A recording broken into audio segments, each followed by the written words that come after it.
Good morning, welcome to Morning Outlook. This is Kim speaking on Monday the 10th of August, and at least the 18th of August then, not wanting to wish the month away at all. So here we go. Quiet day in terms of news today. I was just looking through this news due out today, very low level data coming through, so there doesn't appear to be a lot of risk. In fact, half of the data has already been released, so it leaves us just sort of mulling over last week's non-farms, which were quite a bit better on most, I think on all accounts than expected there. The unemployment rate dropping a little bit. Question, of course, is for the from a US dollar point of view, is of course that's historic data, and we're seeing these very high levels of infections from COVID, etc., and whether we will see a sort of a double dip with the US dollar. So anything that's sort of gaining at the moment, whether it will give it back, because it just doesn't look good from everything I'm looking at the moment. And the eurozone does look better on the basis, even though it too is sort of looking like it's going for a second wave, but the waves are smaller. I think is the key point. So looking then at the charts. I will stick with the charts then. Well, before I look at the charts, I was looking this morning at the options for the particularly US dollar. There's a huge £3 billion worth sitting around the 118 area, so of call options bias, it suggests here I'm reading. So we could see that defended. In other words, we could see continue to the downside here to avoid those running out on the money. Now looking technically here, I'll just come back. I've been away for a week, so I haven't been looking at charts over the last week, just had a quick flick through this morning. But things to look at, what I'm looking at here, yes, there's a bit of a divergence. We've seen this sort of bearish pivot swing popped in there on the dailies here. It's looking a bit soft at the moment. I don't think the euro is going to be a major retrace here, but with profit taking starting to come in, there's starting to see sort of that early reaction. Traders may just start taking their profits, and we've seen the price action into the weekly pivot here. Weekly pivot's been hit already there. It's running off that and looking soft, as I said. That 118 also, well, that area coincides with quite a few moving averages there, so any retracement back on the 4-hourly picture may run into resistance. Coming down the time frames, and it's bear flag territory all the way. It's actually triggered the downside potential this morning on that euro. From that point of view, it's broken the trend at least. Where to? Well, obvious levels for me would be those prior lows I'm looking at there, and obviously, I say obviously, but the S1 sort of territory could well be on the route. In fact, those prior lows there at 1726, and then we've got a level of 1707 beyond. So there are some decent points below there if it does continue this morning. As I said, it certainly looks soft at the moment, and we may see just an overrider from Friday's non-farms with no other data coming out. The pound then, similar picture with the divergence across the highs on the dailies there, similar bearish pivot swing. It's run into its weekly pivot there, and looking a tad soft again from what I'm looking at here. Not quite triggered in the same way, but well, not far, actually a more aggressive trend line across the lows there. It certainly has triggered to the downside. It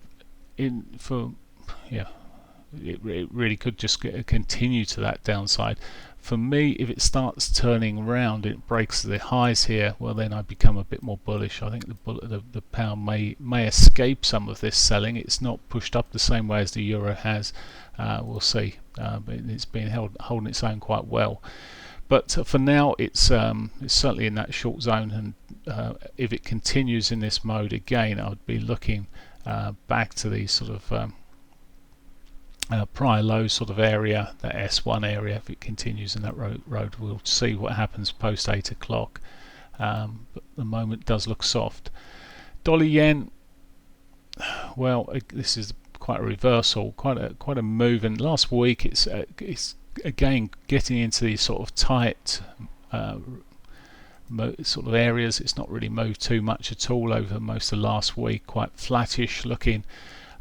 Again here looking bullish here, the dollar, so we may see this break this morning. How far it goes, well, it's not really moved too much. It never gave a lot away on Friday by the looks of things here. After the news, it's quite tight looking. Maybe it'll break that 4 hourly 100 at some stage, and if it does, well, then the next sort of moving average there in terms of target would be back into that 4 hourly 200. Again, all these markets at this stage, as I say, they look like it's there's dollar strength looking through all these markets. Coming then to the Aussie dollar, and not quite so soft looking as the pound, the euro there. Just switching through here, and you've got this sort of still bearish sort of look. There was a bit of divergence across the highs here on the 4 hourlies. And if we just come down the time frames here, again same sort of bearish looking picture, a bearish sort of flaggy sort of picture running through here. Not quite triggered the downside there, but at the moment, but certainly looks like we again looking back at these prior lows here, they could well be targets. It may be even push through to that 500 MA. So it's, as I say, all looking quite dollar positive this morning. Looking at the Canadian dollar, that too, well, it's not quite put a pivot swing in there, but inside bar with continuation bar there, maybe pushing up towards the monthly pivot above. It's just again bull flag here, so again bullish sort of outlook for the dollar against the Canadian dollar there at the moment, and well, certainly looks that way. Has got an untouched daily pivot. I'm not too sure how clear that is, because these pivots on a Monday can be a bit misleading, but a bit out of a set. So but technically that just looks like it could continue and push up through there from the flag. So dollar strength pretty much through those markets. So have a look at oil. Quick look at oil. He says, I'm going to start off big picture here. Consolidation continues. It really has got quite rangy. 4 hourlies actually last week, I see there it did have a bit of a spike on there, but selling off to the latter part of the week, and well, lower highs, lower lows at the moment. Again, dollar strength might just see this soften a little bit back towards it, that sort of 41.17, 40.96 area. So looking a bit softer there. That's that. Looking at the S&Ps.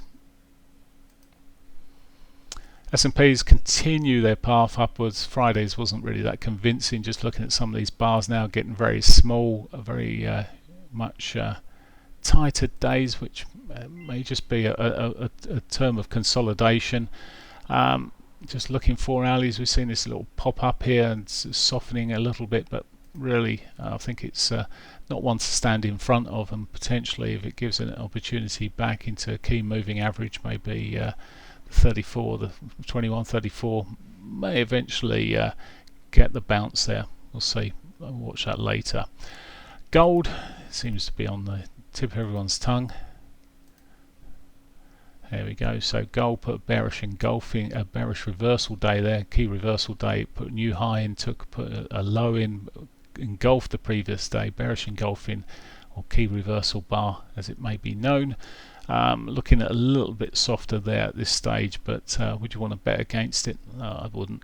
Although all setting up actually on the shorter time frame here, bear flag sort of territory as well, but maybe again with this, if it does change course and breaks back above the daily pivot, it become a bit more bullish, even though it's got resistance sitting in front.